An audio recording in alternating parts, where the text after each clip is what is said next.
அதுக்கப்புறமா அந்த comedy super ஸ்டார்ன்றது அவன் விடவே இல்லை. சேட்டை படம் அப்போ காமெடி சூப்பர் ஸ்டார் டைட்டிலே எனக்கு போட்டுட்டான் படத்துல. நான் லிங்கால நடிக்கும் போது ரஜினி சார் கூப்பிட்டு கேட்கிறாரு, நீங்க காமெடி சூப்பர் ஸ்டாரா அப்படின்னு. நான் ஒண்ணு இல்ல சார், ஆர்யா தான் போட்டான்னு. காமெடி கிங் இதெல்லாம் தாண்டி I think he's one gem of a person. இன்னைக்கு அவருடைய நல்ல மனசை வந்து எல்லாரும் சொல்றாங்க அப்படின்றப்போ I think that is what makes him what he is today. So yes, Santhanam அவர்களே ஒரு பெரிய கைத்தட்டலோட.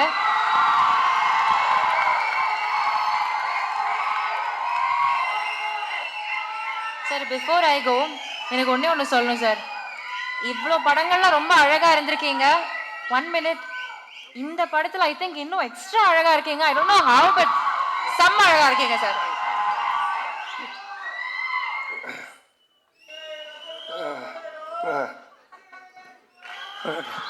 எல்லாருக்கும் வணக்கம். முதல்ல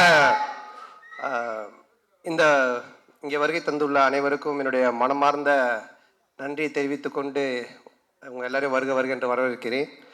இந்த படத்தினுடைய எங்களுடைய தில்லுக்கு துட்டு 1, 2 அப்புறம் டிடி ரிட்டர்ன்ஸ் எல்லாத்துக்குமே எங்களுக்கு ஒரு ரைட்டிங்கில் ஸ்கிரிப்டில் ஒரு மிகப்பெரிய ஒரு குருவாக இருந்து உதவி பண்ணியது திரு இந்திரா சவுந்தரராஜன் சார். அவர் இப்போ இங்கே இல்லை, இறந்துட்டாங்க அவர்.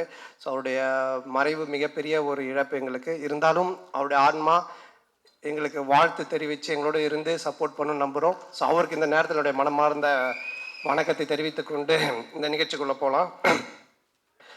ஃபர்ஸ்ட், இந்த படத்தினுடைய விழாக்கு வருகை தந்துள்ள எங்களுடைய எஸ்டிஆர்.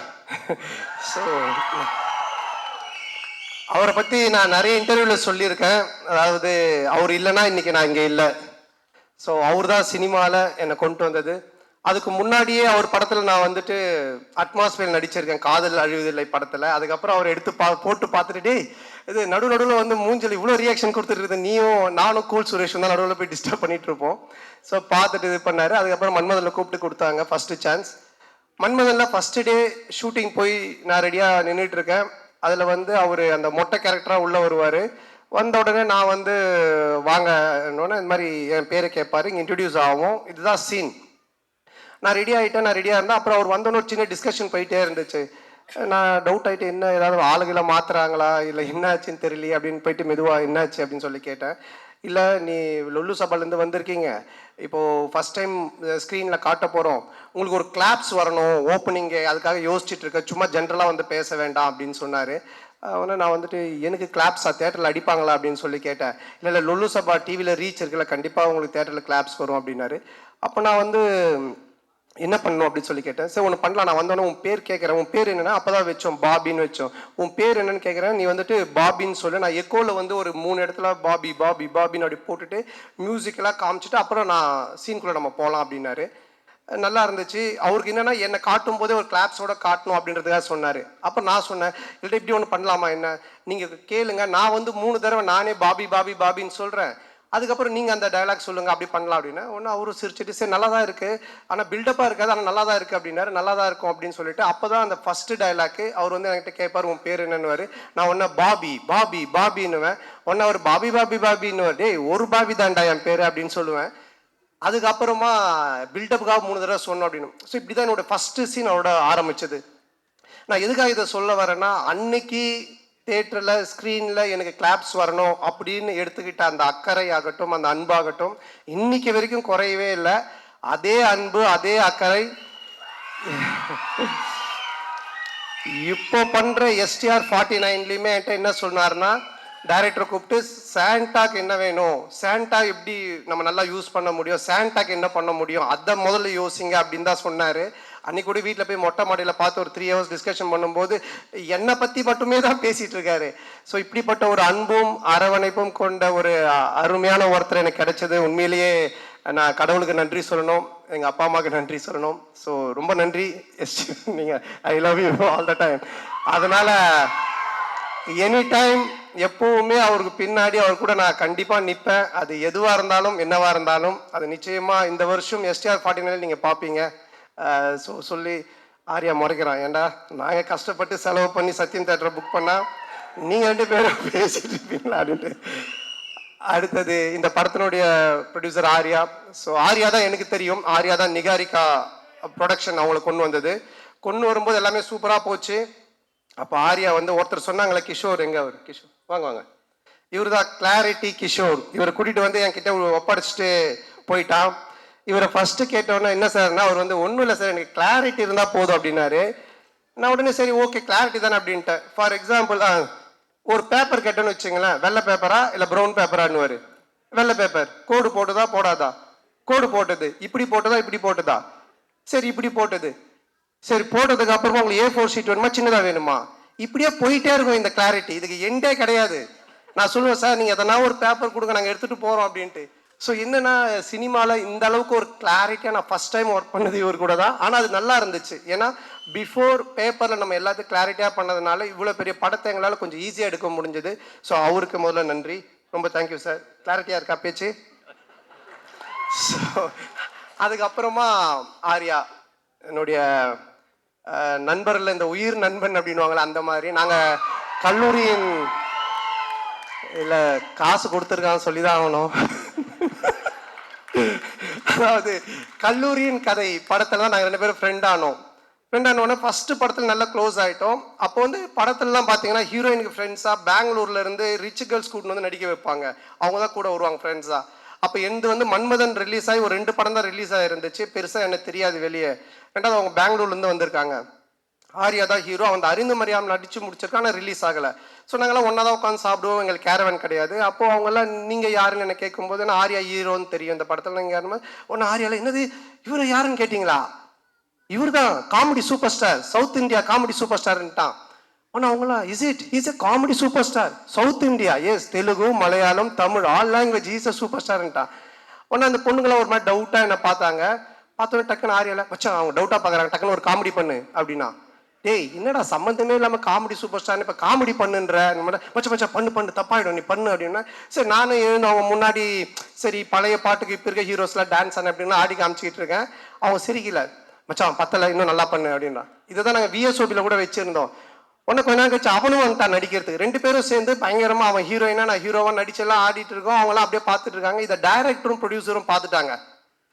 2 பேரும் கூப்பிட்டு என்ன சார் ஒரு ஹீரோ ஒரு காமெடியான்னு அந்த பொண்ணுங்க முன்னாடி போய் டான்ஸ் ஆடினு காமெடி பண்ணிட்டு இருக்கீங்க அப்படின்போது இல்லை சார் அவனை வந்து ப்ரூவ் பண்ண நான் சொன்ன மச்சான் என்னை ப்ரூவே பண்ண வேணாம், என்னை விட்டுரு, நான் காமெடினா இல்லாமல் கூட போகிறேன்ட்டு. அதுக்கப்புறமா அந்த காமெடி சூப்பர் ஸ்டார்ன்றது அவன் விடவே இல்லை. சேட்டை படம் அப்போ காமெடி சூப்பர் ஸ்டார் டைட்டிலே எனக்கு போட்டுட்டான் படத்தில். நான் லிங்கால நடிக்கும்போது ரஜினி சார் கூப்பிட்டு கேட்குறாரு நீங்கள் காமெடி சூப்பர் ஸ்டாரா அப்படின்னு. நான் ஒன்றும் இல்லை சார் ஆர்யா தான் போட்டான்னு. நீங்கள் சொல்லாமலா போட்டிருப்பான் அப்படின்னாரு. சார் சத்தியமாக நான் சொல்ல சார், அதாவது என்னை எந்த லெவலில் மாட்டிக்கிட்டு இருக்கானா.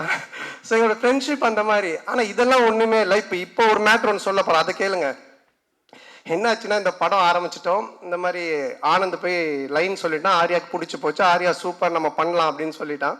சொல்லி முடிச்சுட்டு 6 மந்த் ஆகிடுச்சு. நான் அதுக்கப்புறம் டிடி ரிட்டர்ன்ஸ் முடிச்சுட்டு வடக்குப்பட்டி ராமசாமி அப்புறம் இங்கே நான் தான் கிங்கெல்லாம் முடிச்சுட்டேன். ஸோ அப்புறம் ஆர்யா வந்தான், அவங்க ஃபுல் ஸ்டோரி சொன்னாங்க, ஆர்யா கேட்டுட்டான். நான் இந்த இன்பிட்வீனில் ஒரு இடம் வாங்கினேன். இடம் வாங்கி வீடு ஒரு பழைய வீட்டோட வாங்கினேன். அந்த வீட்டை வந்து ரெனோவேஷன் பண்ணிவிட்டு அங்கே போயிடலாம் அப்படின்ற ஒரு ஐடியாவில் நான் ரெடி பண்ணிட்டு இருக்கேன். எங்கள் அம்மாவும் ஒய்ஃபும் வெள்ளிக்கிழமைனா அந்த வீட்டுக்கு போயிட்டு விளக்கு ஏற்றுவாங்க. ஆல்மோஸ்ட் அந்த வீடு செட் ஆகிடுச்சு, தான் போகிறோம் அப்படின்ட்டு. ஆர்யா கதை கேட்டு முடிச்சுட்டு எங்கடா இருக்க அப்படின்னு சொன்னால், மச்சான் இந்த மாதிரி நான் இந்த ஒரு இடம் வாங்கியிருக்கேன்டா, அங்கே ஒரு வீடு இருக்குது, அது ரெனோவேஷன் பண்ணிட்டு இருக்கேன். சரி எங்கே நான் வந்துடுறேன் அப்படின்ட்டு அங்கே வந்தோம். வந்து மச்சான் படம் சூப்பராக, அது கதை நல்லா நம்ம பண்ணிடலாம், எவ்வளோ செலவுனாலும் பிரச்சனை இல்லை, செம்மையாக பண்ணிடலாம். சரி ஓகே இது என்ன இதான் மச்சான் வீடு நான் சொன்னேன். பார்த்துட்டு இல்லை என்னடா வீடு நல்லாவே இல்லையா மச்சான், அவன் உள்ளெல்லாம் போய் பார்த்துட்டுல மச்சான் இந்த வீட்டை இடிச்சிரு அப்படின்ட்டான். நான் ஒன்றே ஷாக் ஆகி மச்சான் வீட்டெல்லாம் இடிக்க முடியாது மச்சான், நான் வீட்டிலலாம் சொல்லிட்டேன் இதை ரெனோவேஷன் பண்ணுறோம், இடிச்சா நிறைய செலவாகும், அதுவும் இல்லாமல் ரொம்ப நாள் ஆகும்ல. கம்னு நீ ஏதாவது ஒன்று இப்படி தான் பண்ணு வேடா கூடமா, அதுக்கப்புறமா வந்துட்டு இது சரியில்லை அது சரியில்லைன்னு சொல்லிட்டு இருப்பேன் அப்படின்னு சொல்லிட்டு என்ன பண்ணிட்டான்னா வீட்டு இடிக்க சொல்லி உடனே அவங்க ஃப்ரெண்டுக்கு ஃபோன் பண்ணி இது மாதிரி மச்சான் சந்தான வீடு தான் அட்ரஸ் நான் அவனுக்கு அனுப்புகிறேன், நீ இந்த வீட்டை வந்து இடிச்சு ஃபுல்லாக டெமாலிஷ் பண்ணிட்டேன்னா. உடனே அவன் வந்து ஒரு பாய்க்கு ஃபோன் பண்ணா, ஒரு பாய் ஒருத்தர் வந்தார். சண்டே நைட் இது நடக்குது, மண்டே டியூஸ்டே வெட்னஸ்டே தேர்ஸ்டே இடிச்சு தரமட்டமாக்கி எல்லாத்தையும் வாரின்னு போயிட்டாங்க. வெள்ளிக்கிழமை எங்கள் அம்மா ஒய்ஃபும் போய் விளக்கு ஏற்றுவாங்கல்ல, அவங்க வெள்ளிக்கிழமை போயிருக்காங்க. நான் சொல்லலை ஏன்னா திட்டுவாங்க அப்படின்ட்டு. எங்கள் அம்மா போயிட்டு வீட்டை காண சொல்லி தேடிக்கிட்டே இருக்கிறாங்க. இந்த தெருவு போயிருக்காங்க, அந்த தெருவு போயிருக்கிறாங்க. அதுக்கப்புறம் எனக்கு ஃபோன் அடிக்கிறாங்க, ராஜா நம்ம வீட்டை காணும்பா அப்படின்ட்டு. நான் எப்படா சொல்கிறதுன்னே எனக்கு தெரியல. அதுக்கப்புறம் கொஞ்சம் வீட்டுக்கு வரமா நான் சொல்ற மாட்டேன், வீட்டை காணுனாரு. இல்லைம்மா நான் வந்து சொல்கிறேம்மான்ட்டேன். அம்மா இல்லைம்மா ஆரியா வந்தா அன்னைக்கு பார்த்துட்டு வீட்டை இடிச்சிட்டு புதுசாக காட்டலாம் நல்லா வரும், நான் அவன் சொன்னால் கரெக்டாக இருக்கும்மா அப்படின்னேன். உடனே எங்கள் அம்மா ஷாக்கா, ஏண்டா நீங்கள் 2 பேரும் படத்தில் தானடா அப்படி பண்ணுவீங்க, நிஜ வாழ்க்கையில் மாடா பண்ணுவீங்க, ஒரு வீட்டை இடிச்சிட்டு கிரவுண்டாக கேச்சிருக்கீங்க. ஸோ இந்த லெவல் நாங்கள் 2 பேரும் ஃப்ரெண்ட்ஷிப்பு. ஆனால் என்னென்னா இதில் ஒரு விஷயம் நான் சொல்கிறது, 2 பேருமே இது வரைக்கும் அந்த கல்லூரியின் கதையிலேருந்து இன்னைக்கு வரைக்கும் பயந்ததே கிடையாது. சினிமாவில் இப்படி பண்ணலாம், அப்படி செய்யலாம், அப்படி செய்யலாம் பயந்ததே கிடையாது. எதுவாக இருந்தாலும் தைரியமாக பண்ணுவோம். ஐயோ அது அப்படி ஆயிடுமோ, ஐயோ இப்படி ஆயிடுமோ, இப்படி பண்ண அப்படி ஆயிடுமோ அப்படின்ற பயம் எங்களுக்கு கிடையவே கிடையாது. வாழ்ற வரைக்கும் ஜாலியாக வாழ்வோம், நல்லபடியாக வாழ்வோம். என்ன வருதோ பார்ப்போம், ஃபேஸ் பண்ணுவோம், அப்படியே போயிட்டே இருப்போம், போயிட்டே இருப்போம், போயிட்டே இருப்போம், போயிட்டே இருப்போம். அந்த ஒரு எனர்ஜி தான் இன்னைக்கு வரைக்கும் ஆர்யாவை இங்கே ஒரு இந்த இடத்துல கொண்டு வந்து ப்ரொடியூசராக நிற்க வச்சிருக்கு. என்னையும் ஒரு படம் பண்ணி போயிட்டு இருக்கிற இடத்துல வச்சிருக்கு. ஸோ நாங்கள் 2 பேரும் பயந்ததே கிடையாது. இந்த படம் நீங்கள் சொன்ன மாதிரி ஆர்யா சொன்ன மாதிரி என்னுடைய பிரச்சனையை தீர்த்து படத்தை பண்ணுறதெல்லாம் வந்துட்டு வேற யாருனா இருந்தாங்கன்னா என் வீட்டு வாசலே தான் படுத்திட்டு இருந்திருப்பாங்க. ஸோ அந்த அளவுக்கு, ஏன்னா ஆர்யா சொன்னது, நீ இந்த படம் பண்ணி முடிக்கிற வரைக்கும் வேற படம் கமிட் ஆகாத, ஃப்ரீயாக பண்ணு, உன் பிரச்சனை எல்லாத்தையும் நான் பார்த்துக்கிறேன், உன் வேலை படத்தை ஜெயிக்கிறது மட்டும்தான் அப்படின்னு சொன்னால் அதுக்காக இறங்கி இந்த படத்தில் வேலை செஞ்சுருக்கேன். நிச்சயமாக இந்த படம் மிகப்பெரிய ஒரு வெற்றி படமாக ஆர்யாக்கு நான் திருப்பி தருவேன். மிகப்பெரிய வெற்றி படமாக இது இருக்கும். இந்த படத்தினுடைய இயக்குனர் ஆனந்த், பிரேமானந்த். ஸோ நான் வந்து தமிழ் சினிமாவின் கிறிஸ்டோஃபர் நோலன் அப்படின்னு தான் சொல்லுவேன். ஒரு கதை சொன்னால் அதை பல லேயரில் சொல்லுவான். டிடி ரிட்டர்ன்ஸ் பார்த்தீங்கன்னா ஒரு ஹாரர் தான், ஆனால் ஹாரருக்குள்ளே ஒரு கேம் ஷோ இருக்கும், கேமுக்குள்ளே ஒரு பணம் திருட்டு போகிற ஒரு அட்வென்ச்சர் இருக்கும். ஸோ இப்படி த்ரில்லரு, அட்வென்ச்சரு, அதுக்குள்ளே கேம், இப்படி நிறைய மல்டி லேயர்ஸில் ஒன்று பண்ணுவான். அந்த மாதிரி தான் இந்த கதையும். இந்த கதை எனக்கு தெரிஞ்சு இன்னைக்கு ஸ்டேஜில் உட்காந்துருக்க யாருக்குமே தெரியாது. ஈவன் ஆர்யா கூட சரியாக தெரியாது, யாருக்கும் நடித்தவங்களுக்கு தெரியாது. இதை எடுத்து முடித்து பார்த்தா மட்டும்தான் அது புரியும். ஆனால் பார்க்கும்போது அவ்வளோ கிளாரிட்டியாக, கிளியராக, அவ்வளோ காமெடியாக ஒர்க் அவுட் பண்ணுவான். ஸோ அந்த விதத்தில் ஆனந்தை நான் பாராட்டுறேன். ஆனந்துக்கு மனமார்ந்த நன்றி. ஆனந்த் கூட ஆனந்த் சொன்ன மாதிரி முருகன், எங்க அவனை மேலே தூக்குங்க.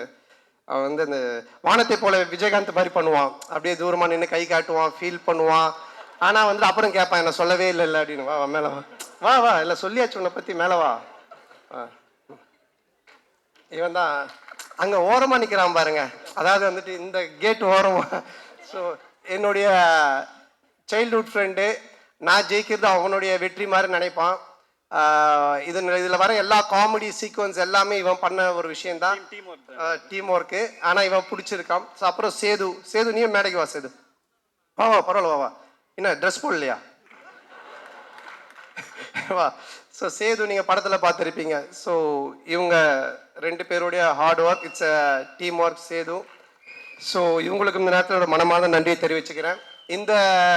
இது மட்டும் இல்லாமல் பி டீம் இருக்காங்க, குணாமான், சுந்தர், விஜய், சரவணன், தானிஷ். ஸோ இவங்களுக்கும் இந்த நேரத்தில் மனமார்ந்த நன்றி. அதுக்கப்புறமா இதில் நடித்த எல்லாருமே, நம்மளுடைய நிழல் Ravi sir, Kasthuri madam, Yashika Anand and Kingsley, மாறண்ணன், எல்லாரும் படத்தில் இருக்கிறாங்க அப்படின்ற மாதிரி இருக்காது. மாறண்ணனுக்கு ஒரு டிவி காமெடி இருக்குது, கண்டிப்பாக செம்மையாக இருக்கும். அது கின்ஸ்லிக்கு ஒரு தலைகீழ நடக்கிற காமெடி இருக்குது, மொட்டராஜேந்திரனுக்கு ஒரு எலி காமெடி இருக்குது, அண்ட் நிழல் ரவி சாருக்கு வந்துட்டு ஒரு டாய்லெட் காமெடி இருக்குது. ஸோ யாஷிகா ஆனந்துக்கு ஒரு பாட்டில் காமெடி இருக்குது, நம்ம கஸ்தூரி மேடம்க்கு ஒரு புக் காமெடி இருக்குது. இப்படி நான் சொல்கிற மாதிரி இந்த காமெடிலாம் நீங்கள் நோட் பண்ணி வச்சுக்கோங்க. தேட்டரில் கண்டிப்பாக பயங்கர கிளாப்ஸ் வரும், நீங்கள் என்ஜாய் பண்ணுவீங்க. ஸோ எல்லாருக்குமே காமெடி வந்து அவ்வளோ நல்லா ஒர்க் பண்ணியிருக்காங்க, ரொம்ப நல்லா ஒர்க் ஆகிருக்கு. அப்புறம் இந்த படத்தினுடைய technician, cameraman sir Deepak sir, எங்களுடைய டீம் அவருடைய வேரியேஷன், நாங்கள் லைனாக ஹாரர் படம் பண்ணாலும் அவரோட அதில் ஒவ்வொன்றுத்துலேயும் ஒரு வேரியேஷன் காமிச்சிக்கிட்டே இருப்பார். ரொம்ப பொறுப்பானவர், ரொம்ப கரெக்டாக எல்லாத்தையும் பார்த்து பண்ணுவார், ரொம்ப செலவு பண்ணாமல் கரெக்டாக பண்ணுவார். ஸோ ரொம்ப என்னை அழகாக ரொம்ப நல்லா காமிச்சிருக்காரு இந்த படத்தில். ஸோ அவருக்கு என்னுடைய மனமார்ந்த வாழ்த்துக்கள். அவருடைய டீம் பாலாஜி, கார்த்தி அண்ட் கிளின்டோ, அவங்களுக்கும் வாழ்த்துக்கள். கேமராமேன் சார் வந்துட்டு ஒன்லி ஒர்க்கு மட்டும் இல்லை, அங்கே நிறைய ரோப் ஷாட்லாம் போயிட்டே இருக்கும்ல, கேமராவில் தான் இருப்பார். கட்டு சொன்னோன்னே டக்குன்னு கேமரா விட்டு ஓடி வந்து ரோப்பில் வரும்போது அப்படி கை கொடுப்பாரு. இல்லை சார் சிரிக்கிறார் பாருங்க, ஏன்னா ஹீரோயினுக்கு தான் கொடுத்தாரு. கை கொடுத்தது உண்மை, ஆனால் ஹீரோயினுக்கு, எங்களுக்கு இல்லை. ஸோ ரொம்ப நல்ல மனிதர். அடுத்தது நம்ம ஆர்ட் டைரக்டர் மோகன் சார். ஸோ அவர் என்னென்னா, நாங்கள் ஒரு 4-5 செட்டு போட்டோம் கோகுலம் ஸ்டுடியோவில். செட்டு போட்டுட்டு அதுக்கப்புறம் நம்ம கிளாரிட்டி கிஷோர் சார் இருக்கார் இல்லையா, எல்லா செட்டையும் பிரித்து மாற்றி திருப்பி அதையே பெயிண்ட் பண்ணி இப்படி காட்டுங்கன்ட்டார். ஸோ அவர் ரொம்ப கன்ஃபியூஷன் ஆகிட்டார். டே நைட் ஒர்க் போயிட்டு இருக்குது, ரொம்ப கன்ஃபியூஷனு. இப்போ 4 சைடு செட்டு போட்டார் இல்லைங்களா, 4 சைடு திருப்பி அவர் திரும்ப கலர் மாற்றி காமிக்கிறேன்னு சொல்லி மாற்றி பண்ணிட்டாரு. நாங்கள் வந்தோன்னே காட்டுறாரு, வழி இல்லை போகிறதுக்கு, சுற்றி கிணறு மாதிரி இருக்குது. என்னடா இது எப்படி சார் இப்படி போகிறதுன்னா, ஏணி போட்டு ஏறி உள்ளே போய் பார்த்துட்டு திருப்பி ஏணி போட்டு ஏறி வெளியே வந்துடுங்க, அதுக்கப்புறம் நமக்கு எங்கே வழி வேணுமோ நம்ம வச்சுக்கலாம் அப்படின்ற லெவலில் ஒர்க் பண்ணார். ஏன்னா நாங்கள் காமெடி செட்டுக்குள்ளே பண்ணும்பொழுது இதை மாற்றுங்க அதை மாற்றுங்க இதை இடிங்க அப்படின்னுவோம். ஸோ அதெல்லாம் தாங்கிக்கிட்டு அவரோட டீம் அவரும் ஒர்க் பண்ணாங்க. ஸோ இதில் ஒவ்வொரு ஒர்க்குமே செட் ஒர்க் அவ்வளோ பியூட்டிஃபுல்லாக இருக்கும். மோகன் சாருக்கு நன்றி.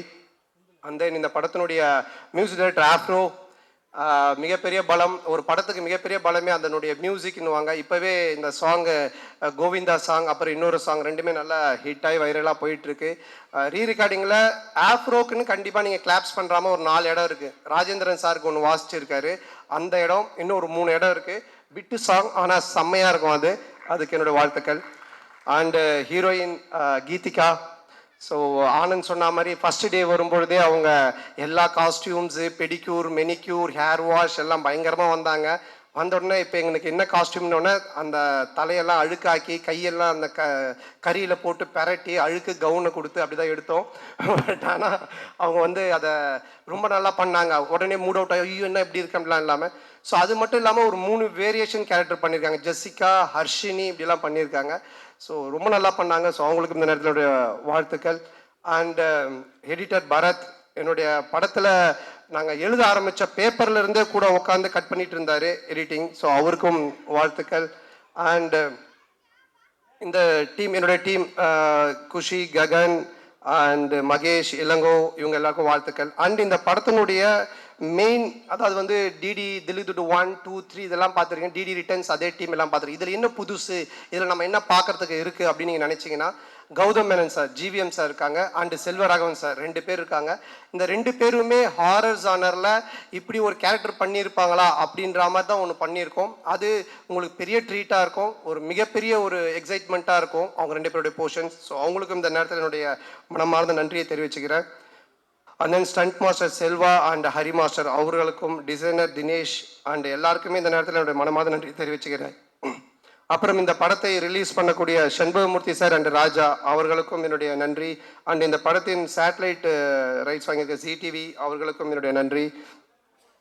ஸோ எப்பவுமே நான் ஒன்று சொல்லுவேன், நம்ம ஒன்று ஜெயிக்கிறோம், ஒருத்தன் ரொம்ப உச்சத்துக்கு போகிறான், இல்லை லைஃப்பில் வந்துட்டு ரொம்ப ஒரு உயரத்துக்கு போகிறான் அப்படின்னு சொன்னால், நான் ஃபார் எக்ஸாம்பிள் ராமாயணம் கூட சொல்லுவேன். ராமரை பற்றி எல்லாரும் பேசுவாங்க, ஆனால் அதுக்கு காரணம் ராமர் மட்டும் இல்லை, அதில் அவர் கூட இருந்து அவரை பற்றி பேசின சீதா அண்ட் லக்ஷ்மணன், விபூஷணன், பரதன், ராவணன், இப்படி எல்லா கேரக்டருமே சேர்ந்தது தான் அந்த ராமன் அப்படின்ற ஒரு எலிவேஷன். அந்த மாதிரி யாராக இருந்தாலுமே வாழ்க்கையில் ஒருத்தன் ஒரு உயரத்துக்கு போகிறான்னா அவன் மட்டுமே இல்லை, அவனோட டேலண்ட்டை மட்டுமே காரணம் இல்லை, அவனை சுற்றி இருக்கிறவங்க எல்லாருமே காரணம். அப்படி என்னை சுற்றி இருக்கிற இங்கே இருக்கிற என்னுடைய நண்பர்களாக இருக்கக்கூடிய மேடையில் இருக்கக்கூடிய எல்லாருமே, அப்புறம் அந்த ஏதோ சிரீஷ் நண்பர் அந்த கடைசியில் உட்காந்துருக்காரு. ஸோ இந்த மாதிரி ஒரு நட்பெல்லாம் கிடைச்சது எனக்கு மிகப்பெரிய ஒரு பாக்கியம் தான் நினைப்பேன். என்னுடைய முதுகெலும்பாக இருந்து என்னுடைய டீம் எனக்காக எழுதிட்டு இருக்கிறது, இந்த மேடையில் உட்காந்துட்டு இருக்கு, எனக்கு வாய்ப்பு கொடுத்த எஸ்டிஆர்ல இருந்து இன்னைக்கு நான் இங்கே ஹீரோவாக இந்த படத்தில் நிற்கிறதுக்கு காரணமாக இருக்க ஆர்யாலேருந்து, மாறன்லேருந்து எல்லாருமே, அண்ட் தென் அன்னைக்கிலேருந்து இன்னைக்கு வரைக்கும் எனக்கு சப்போர்ட் பண்ணிட்டு இருக்கிற மீடியா அண்ட் ப்ரெஸ். ஸோ ரொம்ப நெருங்கிய நண்பர்கள் நிறைய பேர் இருக்கீங்க. பர்சனலாக ஃபோன் பண்ணி இதை இப்படி சொல்லுங்கள், இதை பண்ணுங்க, செய்யுங்கன்னு எனக்கு சப்போர்ட் பண்ணிட்டு இருக்கீங்க நீங்கள். அதுக்கப்புறம் ரொம்ப என்ன சொல்கிறது, நம்ம ஃப்ரெஷ்ஷாக ஜாலியாக ஒன்று ஒர்க் பண்ணால் நம்ம குடும்பம் ஃபஸ்ட்டு ஹாப்பியாக நம்மளை வச்சுக்கணும். ஸோ என்னுடைய அம்மா, என்னுடைய மனைவி, என்னுடைய குழந்தைகள், ஸோ அவங்களுடைய இன்புட்ஸ், அவங்களுடைய அன்பும் அரவணைப்பும். அப்புறம் 12 வருஷம் கழித்து ஒருத்தன் படம் வந்து அந்த காமெடியை ரசிக்கிறீங்கன்னா, என் மேலே அளவு கடந்த அன்பு வச்சுட்டு இருக்கிற என் உயிரினும் மேலான அன்பு சொந்தங்களாகிய என்னுடைய ரசிகர்கள் நீங்கள் தான். ஸோ உங்களுடைய இந்த ஒரு அன்பும் மிக முக்கிய ஒரு காரணம். அதுவும் இல்லாமல் இன்னைக்கு ஃபங்க்ஷனில் ரொம்ப நாளைக்கு அப்புறம் என்னுடைய சொந்தங்களை கூட்டின்னு வந்திருக்கேன். மாமா, அக்கா, அண்ணன், சித்தி, அத்தை, மாமான்னு. ஸோ அவர்களுக்கும் எல்லா குட்டீஸ்க்கும் இந்த நேரத்தில் என்னோட மனமார்ந்த நன்றி தெரிவிச்சுக்கிறேன். May 16th ரிலீஸ் ஆகுது. டெஃபினட்டாக படம் உங்கள் எல்லாரையும் மிக பெரிய லெவலில் திருப்திப்படுத்தும். நல்ல காமெடி ஒர்க் பண்ணியிருக்கோம். நீங்கள் தேட்டரில் போய் பாருங்கள், பயங்கரமாக என்ஜாய் பண்ணுவீங்க. டிடி ரிட்டர்ன்ஸை விட ட்ரிபிள் மடங்கு உங்களுக்கு ஒரு ட்ரீட் இருக்குது. அதை வந்துட்டு ரொம்ப ஆணித்தனமாக நான் சொல்லுவேன். ஸோ டெஃபினட்டாக நல்லா என்ஜாய் பண்ணுவீங்க. அது மட்டும் இல்லை, கொஞ்சம் பார்த்து பண்ணுங்க. என் காசாக இருந்தால் பரவாயில்ல, நண்பன் காசு. ஸோ அதனால் இந்த வாய்ப்புக்கு நன்றி கூறி, மற்றும் வேறு யார், நம்ம மதன் டீம், மதன் அண்ட் பரத், என்னோட டீம் ப்ரொடக்ஷன் டீம் பார்த்துக்கிற Bharath, Kishore and Dev and Krishna, Jai, so அவங்களுக்கும் இப்படி எல்லாரும், மற்ற யார் பேர்லாம் நான் விட்டுருக்கேன்னு தெரியல, எல்லாருக்கும் ஸோ எல்லாருக்கும் என்னுடைய மனமாத நன்றி தெரிவித்து விடைபெறுகிறேன். May 16th மறக்காமல் தேட்டரில் போய் பாருங்கள். நல்ல படம், பயங்கரமாக என்ஜாய் பண்ணுவீங்க. ஃபேமிலியோட குழந்தையோட பாருங்கள். குழந்தைங்களுக்கு தான் மெயினாக நிறைய சீக்வன்ஸ் ஒர்க் பண்ணியிருக்கோம். பயங்கரமாக என்ஜாய் பண்ணுவீங்க. தேங்க்யூ, தேங்க்ஸ், நன்றிங்க.